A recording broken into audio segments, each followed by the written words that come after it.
Imagina só você viver num lugar isolado do mundo. Imagina se você não tivesse acesso à internet, não tivesse nada que você pudesse entender como está o mundo hoje. Imagina se você fosse orientado e vigiado com quem você poderia conversar, qual o tipo de papo, o que você teria que falar.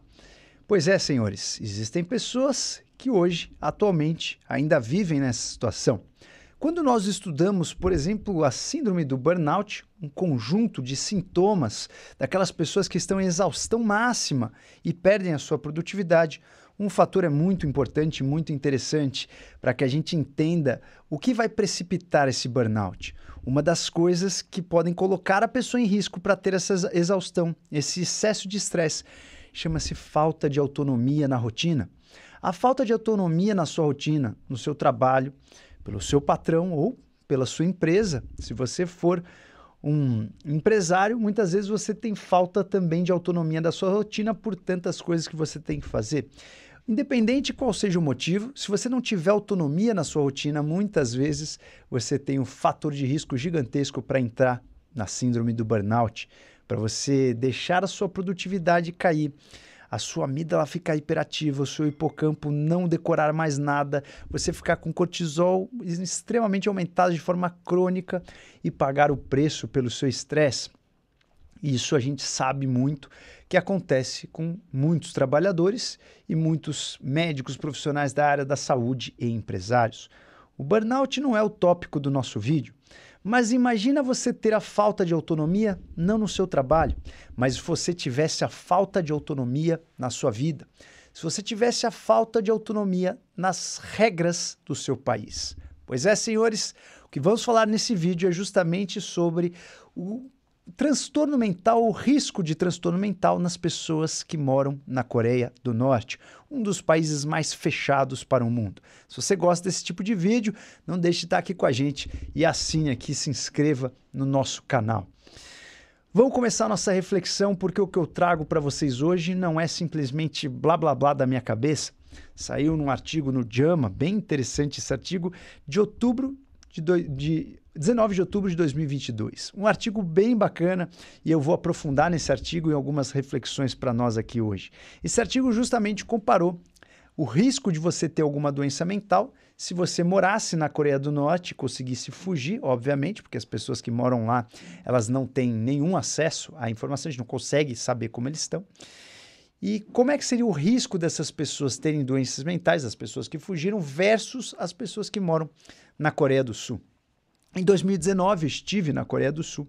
Uma das primeiras perguntas que eu fiz no primeiro táxi que eu peguei foi: o que acontece com as pessoas na Coreia do Norte? Você tem algum parente, tem contato com amigos na Coreia do Norte? Ele olhou para mim assim, o taxista deu aquela risadinha meio, o que esse cara está me perguntando? Ele falou assim, cara, a gente não pode ter contato com eles. Eu falei, mas não tem nenhum parente lá? Não, tenho parente, tenho tios e tal, mas eu não posso ter contato, eu não tenho contato com eles desde quando a Coreia do Norte se separou da Coreia do Sul.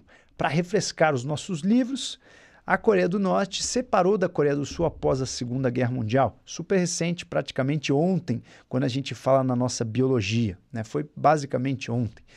Em 1948, então, a parte norte da Coreia foi tomada pela União Soviética, a parte sul foi tomada pelos Estados Unidos. A Guerra Fria, um quase confronto naquela fronteira e de repente eles começaram a porradaria. A porradaria durou alguns anos, até quando em 1953 eles tentaram aí um acordo de paz. O acordo de paz não saiu, não foi assinado, mas eles acabaram com a guerra. Desde então, não existe troca de informação entre os lugares, entre as pessoas. A Coreia do Norte foi cada vez mais se isolando e as pessoas que moram lá não têm acesso por telefone, por internet, por nada a quem está em qualquer outro lugar do mundo. Se você é um turista e quer muito visitar a Coreia do Norte, você tem que fechar a sua viagem pela agência de turismo da Coreia do Norte e eles vão definir o seu roteiro. E você vai sempre estar com algum guia. Você nunca pode andar na rua acompanhado, não pode tirar foto de tudo, não pode usar lentes que tenham um alcance longo. E se por um acaso você vacilar e fizer qualquer besteira, o seu guia também vai pagar o preço. Não só você, mas o seu guia também vai ter um castigo muito intenso. Há alguns anos, um turista americano resolveu tirar um cartaz político que estava no hotel para guardar de recordação. Ele foi sentenciado para prisão e ele foi deportado depois de um tempo, né, de trabalho forçado. Ele foi deportado de novo para o seu país de origem e morreu pouco tempo depois, porque estava num estado deplorável. Sendo assim, as regras lá funcionam de uma maneira bem rigorosa. Um turista não pode falar com um morador de qualquer assunto. Você não pode falar de ideologia, não pode falar de política, e não é todo morador que você pode conversar com algum turista, que é liberado conversar com algum turista. Sendo assim, a vida deles é bem controlada, a autonomia é bem pequena, perto do que nós temos hoje como uma referência no mundo todo. Então, os norte-coreanos, muitas vezes agora, eles já estão praticamente no modo de cruzeiro, velocidade de cruzeiro do autoritarismo. Desde essa confusão, dessa bipartição, eles tiveram 3 líderes, os 3 da mesma família. E o cerco não mudou muita coisa. Até hoje, depois da pandemia, eles se isolaram mais ainda, o que tudo leva a crer que eles passam problemas na economia e principalmente em alguns lugares passando até fome, com dificuldade de conseguir alimentos depois que eles fecharam mais as fronteiras com a pandemia. Então, senhores, morar na Coreia do Norte não é uma coisa tão simples. E esse artigo que eu vou trazer para vocês hoje é justamente falando sobre isso. Se você morar num lugar extremamente autoritário ou ser um refugiado de lá, será que pode aumentar o risco de você ter alguma doença mental? Como que esse trabalho foi feito? Algumas pessoas conseguem sair desse inferno que é a Coreia do Norte. Muitas pessoas conseguem fugir, não muitas, né? Uma estatística é estimada que desde 1948, mais ou menos entre 100 mil e 300 mil pessoas conseguiram fugir. Esse número começou a ser quantificado em 1998 pela Coreia do Sul. E desde então, mais ou menos 33 mil pessoas fugiram para a Coreia do Sul. A Coreia do Sul é o lugar que mais abraça esses refugiados, porque a Coreia do Sul entende que eles pertencem à mesma etnia, à mesma população. Há poucos anos, eles estavam compartilhando o mesmo lugar. Então, a Coreia do Sul abraça, dando seguro de saúde, cidadania, e é o lugar que mais acata essas pessoas. 68% dos refugiados da Coreia do Norte vão para a Coreia do Sul. Você tem algumas opções para fugir da Coreia do Norte se você morasse lá. Uma das opções é pelo Mar Amarelo. Você tem que dar sorte de chegar na Coreia do Sul. E tem que dar sorte de não ser visto saindo, uma vez que a marinha ali da Coreia do Norte, ela guarda bastante aqueles mares. Ou você pode arriscar ir para o Japão, só que é um pouco mais longe, você teria que pegar uma embarcação. Os japoneses, eles recebem bem esses refugiados e mandam de volta para a Coreia do Sul. Isso é uma coisa interessante, porque se manda de volta para a Coreia do Norte, eles são presos e o tratamento provavelmente não é dos melhores. E eles podem também tentar fugir com a fronteira com a China, o que já é muito difícil de não ser pego pela guarda chinesa, e se for pego, também não vai ser muito bem tratado. Mas alguns desses refugiados conseguiram sair de lá e chegar na Coreia do Norte.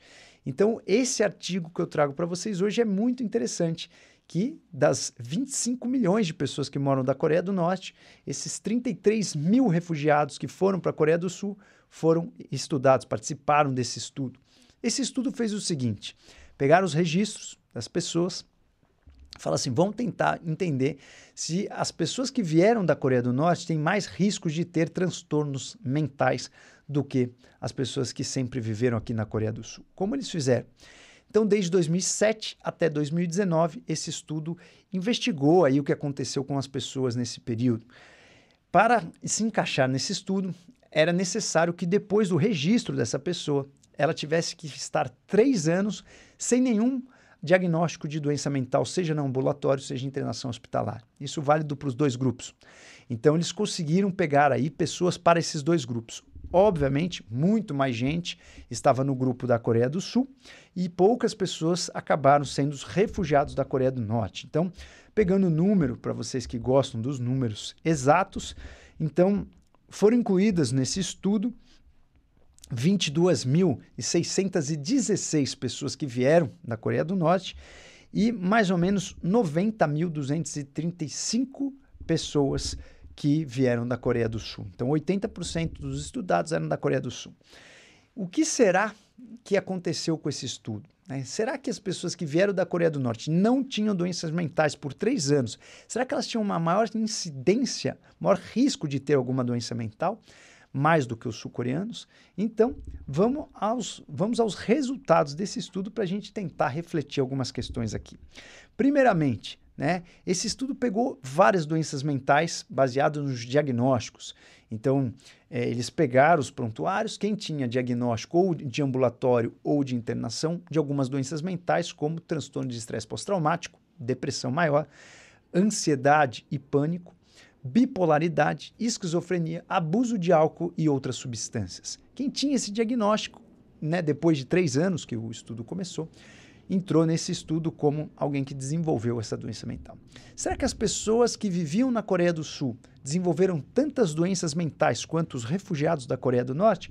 Então vamos agora falar os resultados por doenças, para vocês entenderem quais as doenças eram mais favoráveis, quem adoeceu mais. Então, quando a gente pega os resultados por doenças, a gente percebe que o risco de uma pessoa que veio da Coreia do Norte ter transtorno de estresse pós-traumático era quase 5 vezes maior do que as pessoas que já moravam na Coreia do Sul. Até aí era esperado, nós temos muitos dados que refugiados de diversos lugares do mundo, eles têm o risco de transtorno do estresse pós-traumático. Tem uma meta-análise bem interessante, com mais de 40 países, mostrando, foram mais de 80 mil pessoas estudadas, mostrando que as pessoas que são refugiadas têm mais transtorno de estresse pós-traumático. Agora, por exemplo, depressão. Quantas pessoas tinham mais depressão nesse estudo, que eram da Coreia do Norte? Então, se a pessoa era da Coreia do Norte, provavelmente ela desenvolveu muito mais depressão. Tinha um risco 3 vezes maior de desenvolver depressão do que quem já morava na Coreia do Sul. Um risco 2,2 vezes maior de ansiedade e transtorno do pânico, 1,8 vezes maior de bipolaridade, 1,8 de esquizofrenia e 1,8 também de álcool. Aliás, bipolaridade foi 2,0, 2 vezes maior de bipolaridade.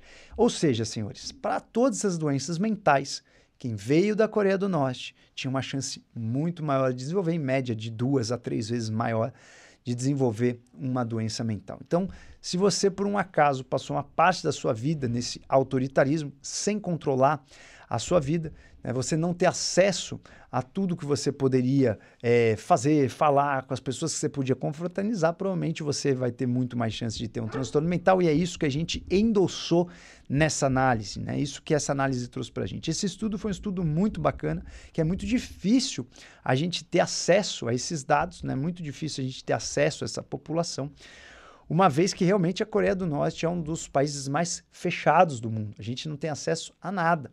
Então, as pessoas que moram lá até hoje não têm acesso à internet com o mundo, têm acesso a uma internet interna. Então, sendo assim, é muito interessante a gente poder olhar para essas pessoas e entender que muitas vezes um regime ditatorial vai impactar na saúde mental de muitas pessoas.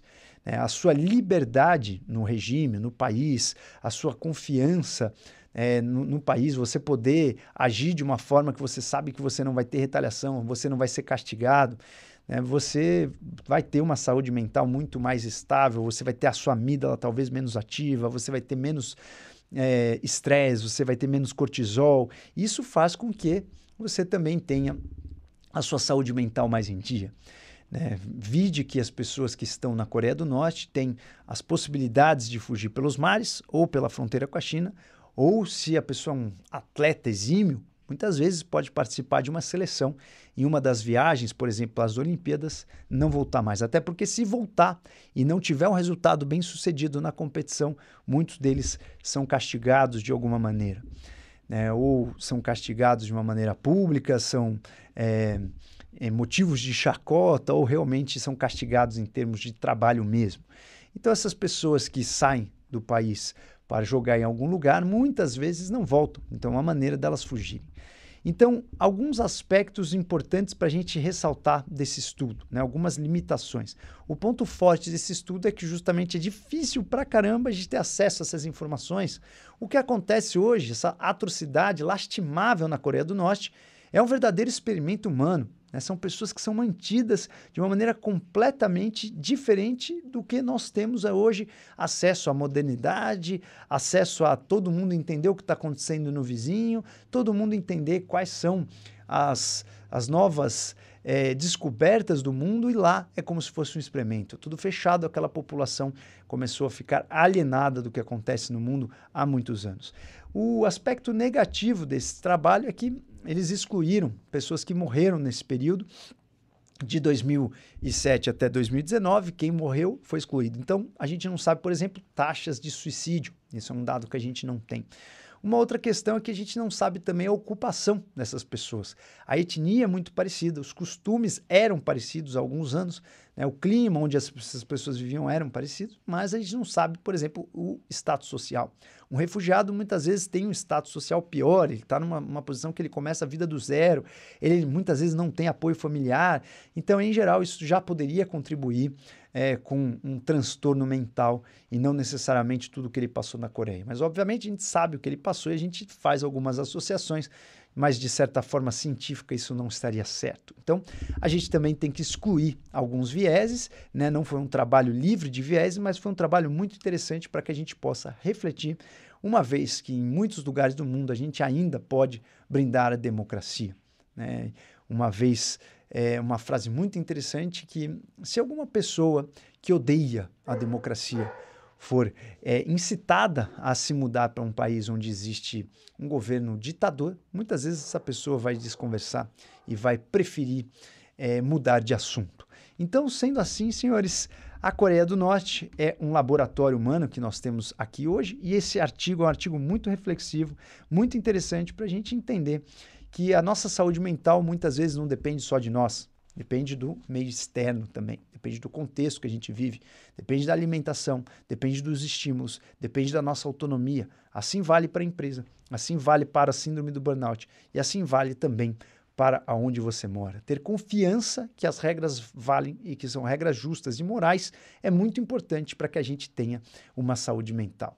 Se você gostou desse vídeo, não deixe de colocar o seu comentário aqui, ou se você quer levantar alguma pauta para nós aqui, escreva para que eu não pareça que eu estou falando sozinho. Um beijo grande e até a próxima.